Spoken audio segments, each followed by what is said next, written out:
The Adventure of the Blanched Soldier by Arthur Conan Doyle. The ideas of my friend Watson, though limited, are exceedingly pertinacious. For a long time he has worried me to write an experience of my own.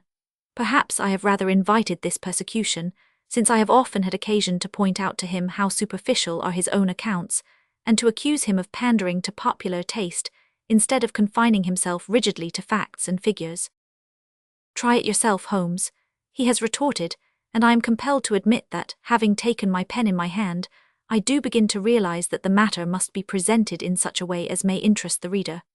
The following case can hardly fail to do so, as it is among the strangest happenings in my collection, though it chanced that Watson had no note of it in his collection. Speaking of my old friend and biographer, I would take this opportunity to remark that if I burden myself with a companion in my various little inquiries, it is not done out of sentiment or caprice, but it is that Watson has some remarkable characteristics of his own, to which in his modesty he has given small attention amid his exaggerated estimates of my own performances.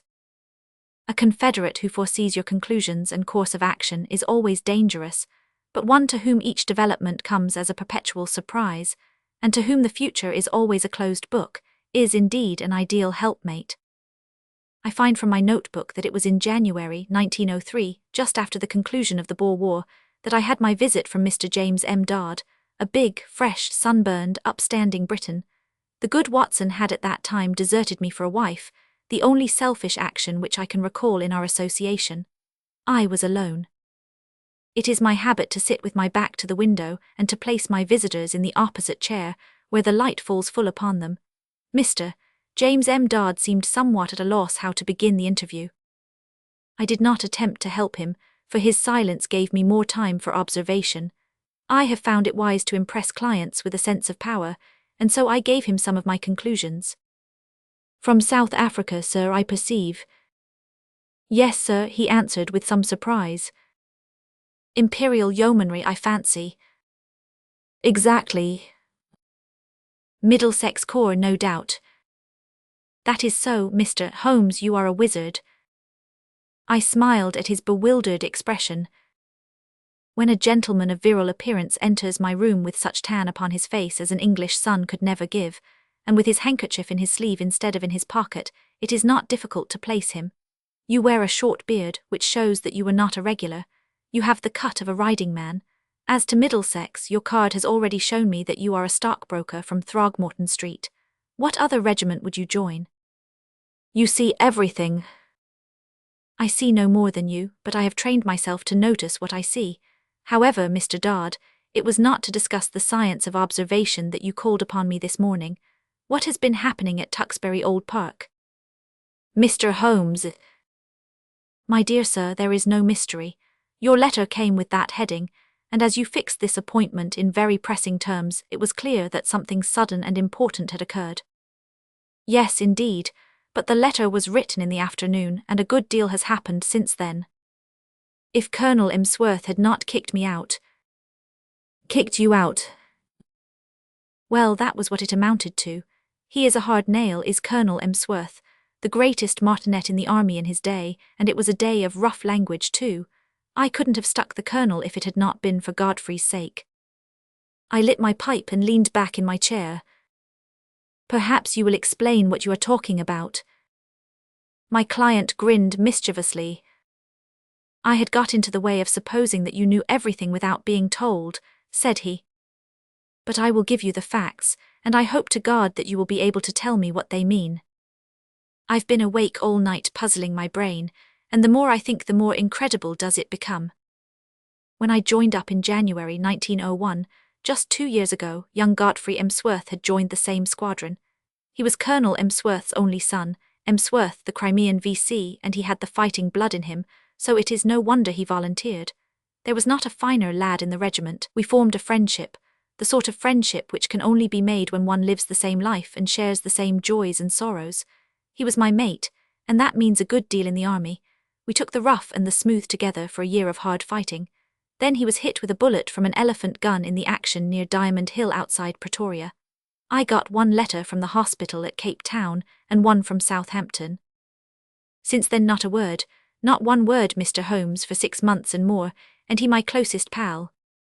Well, when the war was over and we all got back, I wrote to his father and asked where Godfrey was. No answer.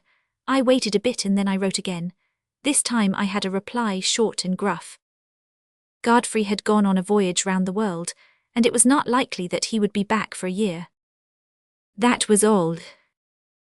I wasn't satisfied, Mr. Holmes. The whole thing seemed to me so damned unnatural. He was a good lad and he would not drop a pal like that. It was not like him. Then again, I happened to know that he was heir to a lot of money, and also that his father and he did not always hit it off too well. The old man was sometimes a bully, and young Godfrey had too much spirit to stand it. No, I wasn't satisfied, and I determined that I would get to the root of the matter. It happened, however, that my own affairs needed a lot of straightening out after 2 years' absence, and so it is only this week that I have been able to take up Godfrey's case again. But since I have taken it up, I mean to drop everything in order to see it through. Mr. James M. Dodd appeared to be the sort of person whom it would be better to have as a friend than as an enemy. His blue eyes were stern, and his square jaw had set hard as he spoke. Well, what have you done? I asked. My first move was to get down to his home, Tuxbury Old Park near Bedford, and to see for myself how the ground lay. I wrote to the mother, therefore. I had had quite enough of the curmudgeon of a father, and I made a clean frontal attack. Godfrey was my chum. I had a great deal of interest which I might tell her of our common experiences. I should be in the neighbourhood. Would there be any objection, etc.? In reply, I had quite an amiable answer from her, and an offer to put me up for the night. That was what took me down on Monday. Tuxbury Old Hall is inaccessible, 5 miles from anywhere. There was no trap at the station, so I had to walk, carrying my suitcase, and it was nearly dark before I arrived. It is a great wandering house, standing in a considerable park. I should judge it was of all sorts of ages and styles, starting on a half-timbered Elizabethan foundation and ending in a Victorian portico. Inside it was all panelling and tapestry and half-effaced old pictures, a house of shadows and mystery. There was a butler, old Ralph, who seemed about the same age as the house, and there was his wife, who might have been older. She had been Godfrey's nurse, and I had heard him speak of her as second only to his mother in his affections, so I was drawn to her in spite of her queer appearance. The mother I liked also, a gentle little white mouse of a woman. It was only the colonel himself whom I barred. We had a bit of a barney right away, and I should have walked back to the station if I had not felt that it might be playing his game for me to do so. I was shown straight into his study, and there I found him, a huge bow-backed man with a smoky skin and a straggling grey beard, seated behind his littered desk. A red-veined nose jutted out like a vulture's beak, and 2 fierce grey eyes glared at me from under tufted brows. I could understand now why Godfrey seldom spoke of his father. Well, sir, said he in a rasping voice, I should be interested to know the real reasons for this visit. I answered that I had explained them in my letter to his wife. Yes, you said that you had known Godfrey in Africa. We have, of course, only your word for that. I have his letters to me in my pocket. Kindly let me see them. He glanced at the 2 which I handed him, and then he tossed them back. Well, what then? He asked. I was fond of your son Godfrey, sir. Many ties and memories united us. Is it not natural that I should wonder at his sudden silence and should wish to know what has become of him? I have some recollection, sir, that I had already corresponded with you, and had told you what had become of him. He has gone upon a voyage round the world. His health was in a poor way after his African experiences, and both his mother and I were of opinion that complete rest and change were needed. Kindly pass that explanation on to any other friends who may be interested in the matter. Certainly, I answered, but perhaps you would have the goodness to let me have the name of the steamer and of the line by which he sailed, together with the date. I have no doubt that I should be able to get a letter through to him. My request seemed both to puzzle and to irritate my host. His great eyebrows came down over his eyes, and he tapped his fingers impatiently on the table. He looked up at last with the expression of one who has seen his adversary make a dangerous move at chess, and has decided how to meet it. Many people, Mr. Dodd, said he, would take offence at your infernal pertinacity, and would think that this insistence had reached the point of damned impertinence. You must put it down, sir, to my real love for your son. Exactly. I have already made every allowance upon that score. I must ask you, however, to drop these inquiries.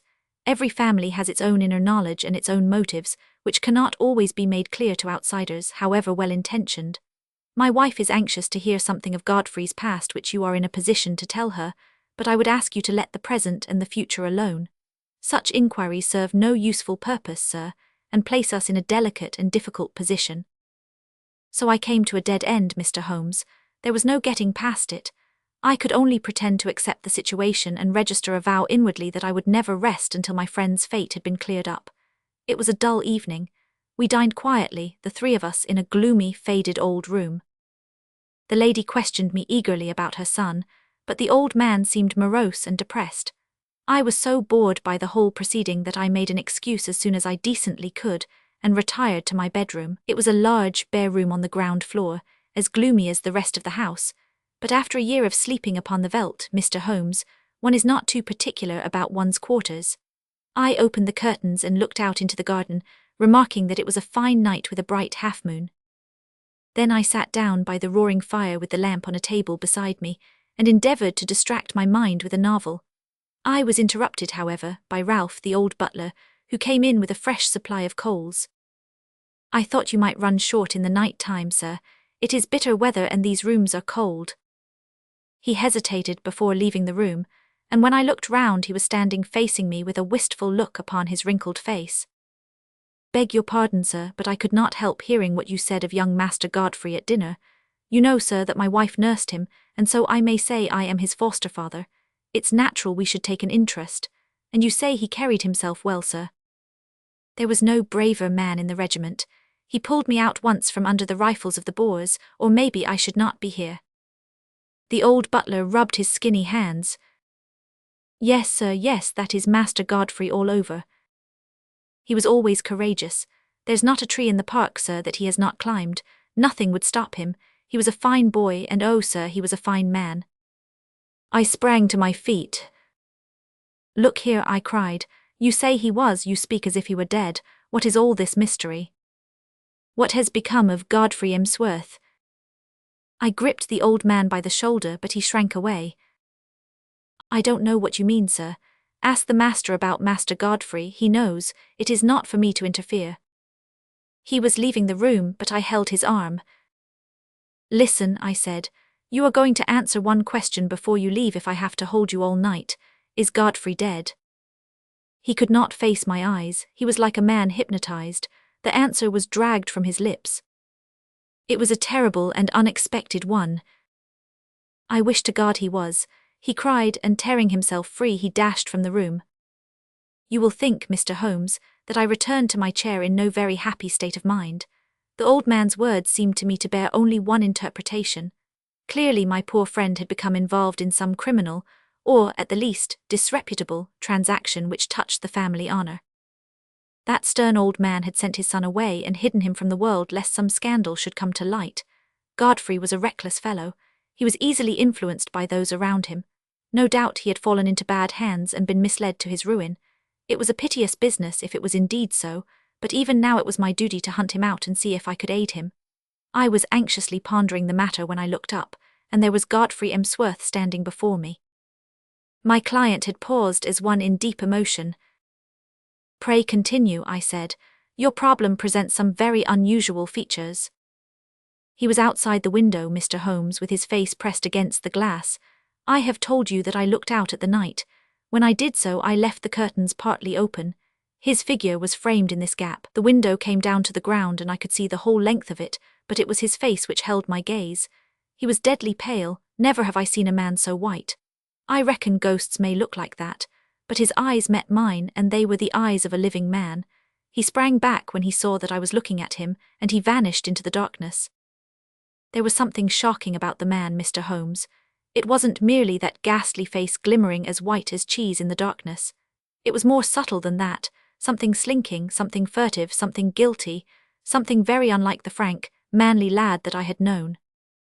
It left a feeling of horror in my mind. But when a man has been soldiering for a year or two with Brother Boar as a playmate, he keeps his nerve and acts quickly. Godfrey had hardly vanished before I was at the window. There was an awkward catch, and I was some little time before I could throw it up. Then I nipped through and ran down the garden path in the direction that I thought he might have taken. It was a long path and the light was not very good, but it seemed to me something was moving ahead of me. I ran on and called his name, but it was no use.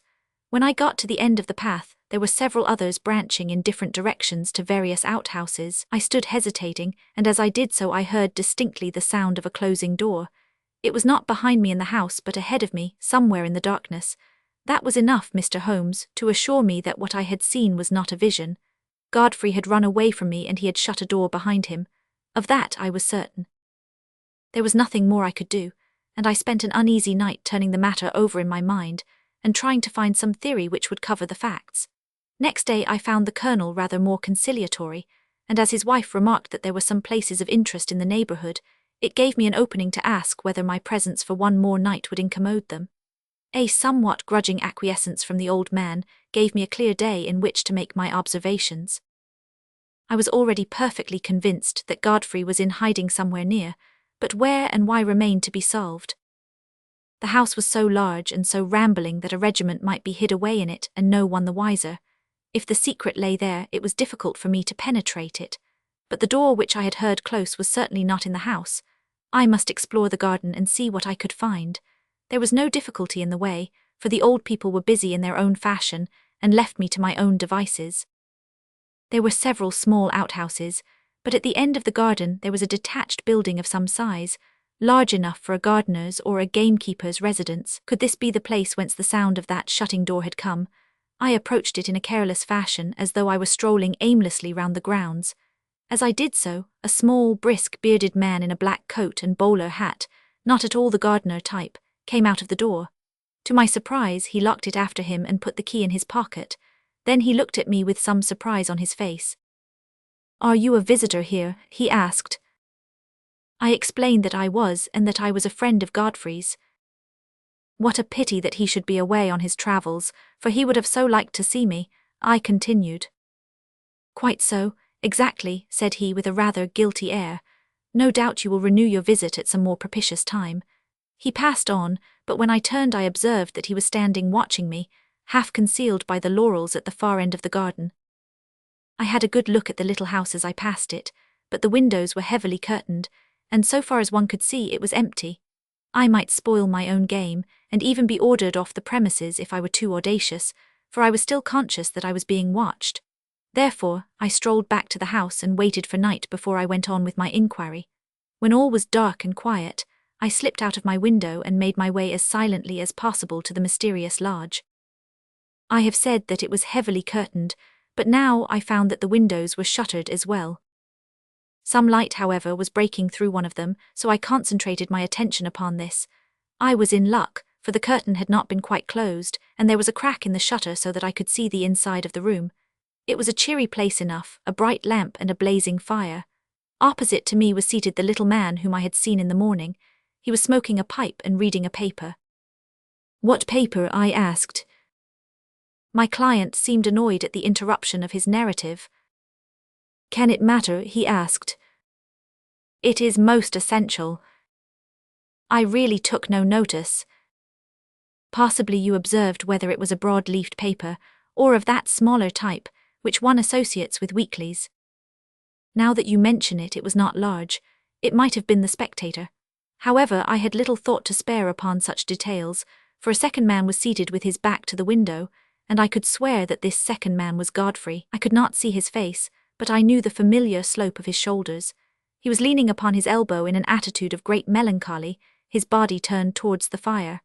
I was hesitating as to what I should do when there was a sharp tap on my shoulder, and there was Colonel Emsworth beside me. "This way, sir," said he in a low voice. He walked in silence to the house, and I followed him into my own bedroom. He had picked up a timetable in the hall. "There is a train to London at 8:30, said he. "The trap will be at the door at 8. He was white with rage, and indeed, I felt myself in so difficult a position that I could only stammer out a few incoherent apologies, in which I tried to excuse myself by urging my anxiety for my friend. "The matter will not bear discussion," said he abruptly. "You have made a most damnable intrusion into the privacy of our family. You were here as a guest, and you have become a spy. I have nothing more to say, sir, save that I have no wish ever to see you again." At this I lost my temper, Mr. Holmes, and I spoke with some warmth. "I have seen your son, and I am convinced that for some reason of your own you are concealing him from the world. I have no idea what your motives are in cutting him off in this fashion, but I am sure that he is no longer a free agent. I warn you, Colonel Emsworth, that until I am assured as to the safety and well-being of my friend, I shall never desist in my efforts to get to the bottom of the mystery, and I shall certainly not allow myself to be intimidated by anything which you may say or do." The old fellow looked diabolical, and I really thought he was about to attack me. I have said that he was a gaunt, fierce old giant, and though I am no weakling, I might have been hard put to it to hold my own against him. However, after a long glare of rage, he turned upon his heel and walked out of the room. For my part, I took the appointed train in the morning, with the full intention of coming straight to you and asking for your advice and assistance at the appointment for which I had already written. Such was the problem which my visitor laid before me. It presented, as the astute reader will have already perceived, few difficulties in its solution, for a very limited choice of alternatives must get to the root of the matter. Still, elementary as it was, there were points of interest and novelty about it which may excuse my placing it upon record. I now proceeded, using my familiar method of logical analysis, to narrow down the possible solutions. The servants, I asked, how many were in the house? To the best of my belief, there were only the old butler and his wife. They seemed to live in the simplest fashion. There was no servant, then, in the detached house. None, unless the little man with the beard acted as such. He seemed, however, to be quite a superior person. That seems very suggestive. Had you any indication that food was conveyed from the one house to the other? Now that you mention it, I did see old Ralph carrying a basket down the garden walk and going in the direction of this house. The idea of food did not occur to me at the moment. Did you make any local inquiries? Yes, I did. I spoke to the station master and also to the innkeeper in the village. I simply asked if they knew anything of my old comrade, Godfrey Emsworth. Both of them assured me that he had gone for a voyage round the world. He had come home and then had almost at once started off again. The story was evidently universally accepted. You said nothing of your suspicions. Nothing. That was very wise. The matter should certainly be inquired into. I will go back with you to Tuxbury Old Park. Today. It happened that at the moment I was clearing up the case which my friend Watson has described as that of the Abbey School, in which the Duke of Greyminster was so deeply involved. I had also a commission from the Sultan of Turkey, which called for immediate action, as political consequences of the gravest kind might arise from its neglect. Therefore it was not until the beginning of the next week, as my diary records, that I was able to start forth on my mission to Bedfordshire in company with Mr. James M. Dodd. As we drove to Euston, we picked up a grave and taciturn gentleman of iron-grey aspect, with whom I had made the necessary arrangements. "This is an old friend," said I to Dodd. "It is possible that his presence may be entirely unnecessary, and on the other hand it may be essential. It is not necessary at the present stage to go further into the matter. The narratives of Watson have accustomed the reader, no doubt, to the fact that I do not waste words or disclose my thoughts while a case is actually under consideration." Dodd seemed surprised, but nothing more was said, and the three of us continued our journey together. In the train, I asked Dodd one more question which I wished our companion to hear. "You say that you saw your friend's face quite clearly at the window, so clearly that you are sure of his identity." "I have no doubt about it whatever. His nose was pressed against the glass, the lamplight shone full upon him.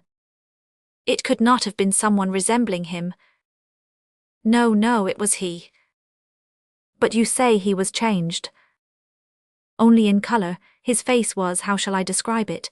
It was of a fish-belly whiteness, it was bleached." "Was it equally pale all over?" "I think not. It was his brow which I saw so clearly as it was pressed against the window." "Did you call to him?" "I was too startled and horrified for the moment. Then I pursued him, as I have told you, but without result. My case was practically complete, and there was only one small incident needed to round it off. When, after a considerable drive, we arrived at the strange old rambling house which my client had described, it was Ralph, the elderly butler, who opened the door. I had requisitioned the carriage for the day, and had asked my elderly friend to remain within it, unless we should summon him. Ralph, a little wrinkled old fellow, was in the conventional costume of black coat and pepper and salt trousers, with only one curious variant. He wore brown leather gloves, which at sight of us he instantly shuffled off, laying them down on the hall table as we passed in. I have, as my friend Watson may have remarked, an abnormally acute set of senses, and a faint but incisive scent was apparent. It seemed to centre on the hall table.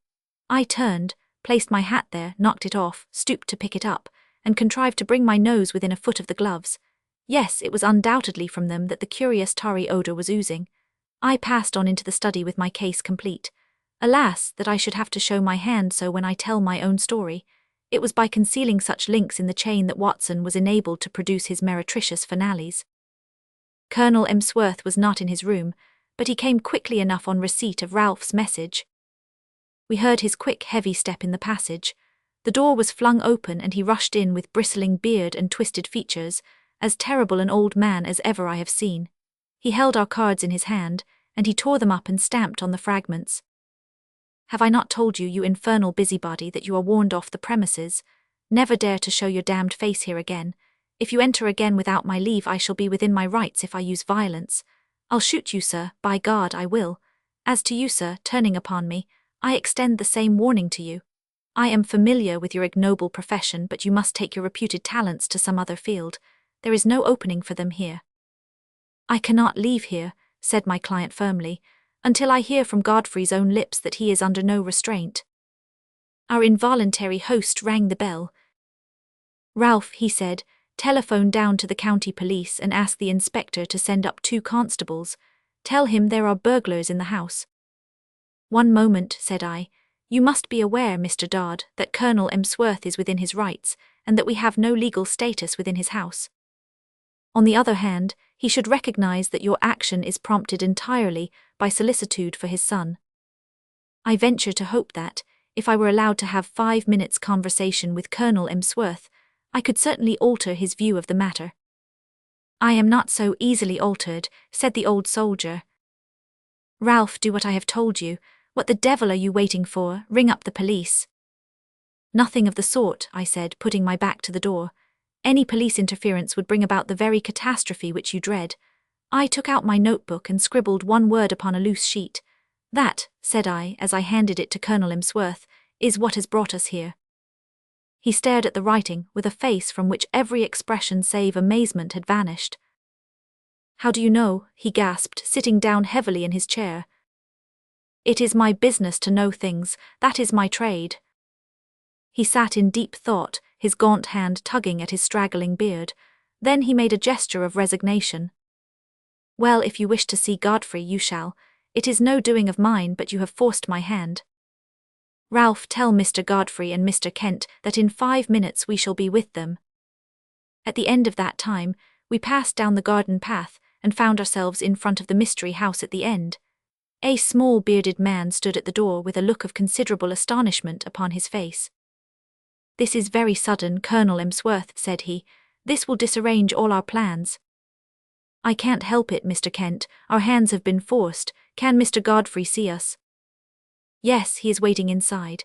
He turned and led us into a large, plainly furnished front room. A man was standing with his back to the fire, and at the sight of him my client sprang forward with outstretched hand. Why, Godfrey, old man, this is fine. But the other waved him back. Don't touch me, Jimmy. Keep your distance. Yes, you may well stare.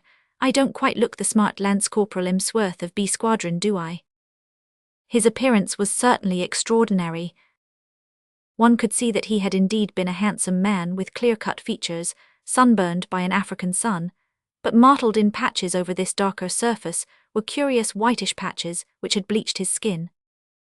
That's why I don't court visitors, said he. I don't mind you, Jimmy, but I could have done without your friend. I suppose there is some good reason for it, but you have me at a disadvantage. I wanted to be sure that all was well with you, Godfrey. I saw you that night when you looked into my window, and I could not let the matter rest till I had cleared things up. Old Ralph told me you were there, and I couldn't help taking a peep at you. I hoped you would not have seen me, and I had to run to my burrow when I heard the window go up. But what in heaven's name is the matter?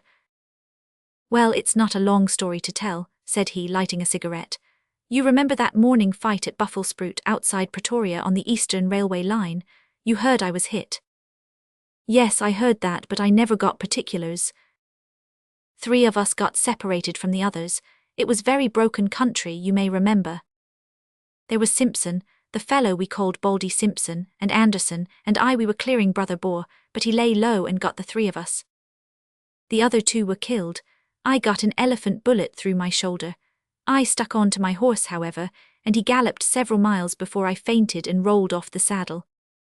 When I came to myself it was nightfall, and I raised myself up, feeling very weak and ill. To my surprise there was a house close beside me, a fairly large house with a broad stoop and many windows. It was deadly cold. You remember the kind of numb cold which used to come at evening, a deadly, sickening sort of cold, very different from a crisp, healthy frost. Well, I was chilled to the bone, and my only hope seemed to lie in reaching that house. I staggered to my feet and dragged myself along, hardly conscious of what I did. I have a dim memory of slowly ascending the steps, entering a wide-open door, passing into a large room which contained several beds, and throwing myself down with a gasp of satisfaction upon one of them. It was unmade, but that troubled me not at all. I drew the clothes over my shivering body, and in a moment I was in a deep sleep. It was morning when I wakened, and it seemed to me that instead of coming out into a world of sanity, I had emerged into some extraordinary nightmare. The African sun flooded through the big, curtainless windows, and every detail of the great, bare, whitewashed dormitory stood out hard and clear. In front of me was standing a small, dwarf-like man with a huge, bulbous head, who was jabbering excitedly in Dutch, waving 2 horrible hands which looked to me like brown sponges. Behind him stood a group of people who seemed to be intensely amused by the situation, but a chill came over me as I looked at them. Not one of them was a normal human being. Everyone was twisted or swollen or disfigured in some strange way. The laughter of these strange monstrosities was a dreadful thing to hear. It seemed that none of them could speak English, but the situation wanted clearing up, for the creature with the big head was growing furiously angry and uttering wild beast cries.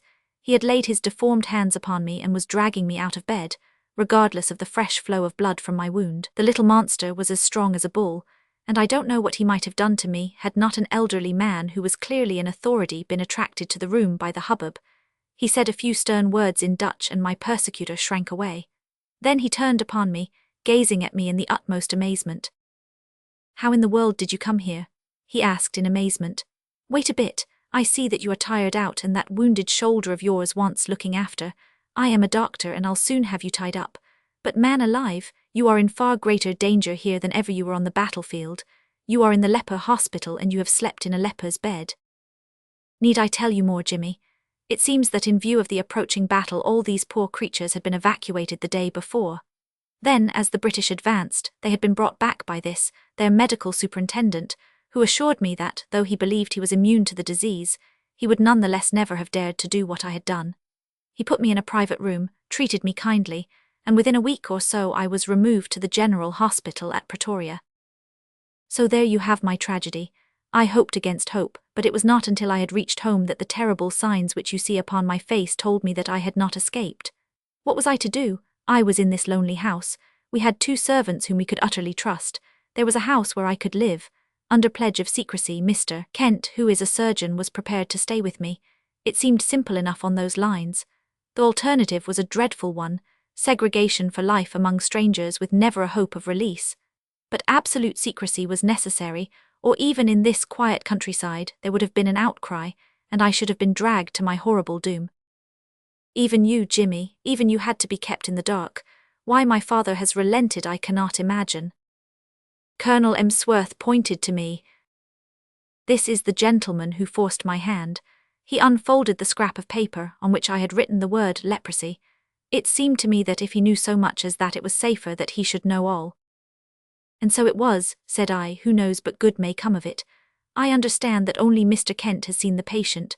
May I ask, sir, if you are an authority on such complaints, which are, I understand, tropical or semi-tropical in their nature?" "I have the ordinary knowledge of the educated medical man," he observed with some stiffness. "I have no doubt, sir, that you are fully competent, but I am sure that you will agree that in such a case a second opinion is valuable. You have avoided this, I understand, for fear that pressure should be put upon you to segregate the patient." "That is so," said Colonel Emsworth. "I foresaw this situation," I explained, And I have brought with me a friend whose discretion may absolutely be trusted. I was able once to do him a professional service, and he is ready to advise as a friend rather than as a specialist. His name is Sir James Saunders." The prospect of an interview with Lord Roberts would not have excited greater wonder and pleasure in a raw subaltern than was now reflected upon the face of Mr. Kent. "I shall indeed be proud," he murmured. "Then I will ask Sir James to step this way. He is at present in the carriage outside the door. Meanwhile, Colonel Emsworth, we may perhaps assemble in your study where I could give the necessary explanations. And here it is that I miss my Watson. By cunning questions and ejaculations of wonder he could elevate my simple art, which is but systematized common sense, into a prodigy. When I tell my own story I have no such aid, and yet I will give my process of thought even as I gave it to my small audience, which included Godfrey's mother, in the study of Colonel Emsworth. That process, said I, starts upon the supposition that when you have eliminated all which is impossible, then whatever remains, however improbable, must be the truth. It may well be that several explanations remain, in which case one tries test after test until one or other of them has a convincing amount of support. We will now apply this principle to the case in point. As it was first presented to me, there were 3 possible explanations of the seclusion or incarceration of this gentleman in an outhouse of his father's mansion. There was the explanation that he was in hiding for a crime, or that he was mad and that they wished to avoid an asylum, or that he had some disease which caused his segregation. I could think of no other adequate solutions. These, then, had to be sifted and balanced against each other. The criminal solution would not bear inspection. No unsolved crime had been reported from that district. I was sure of that. If it was some crime not yet discovered, then clearly it would be to the interest of the family to get rid of the delinquent and send him abroad rather than keep him concealed at home. I could see no explanation for such a line of conduct. Insanity was more plausible. The presence of the second person in the outhouse suggested a keeper. The fact that he locked the door when he came out strengthened the supposition and gave the idea of constraint. On the other hand, this constraint could not be severe, or the young man could not have got loose and come down to have a look at his friend.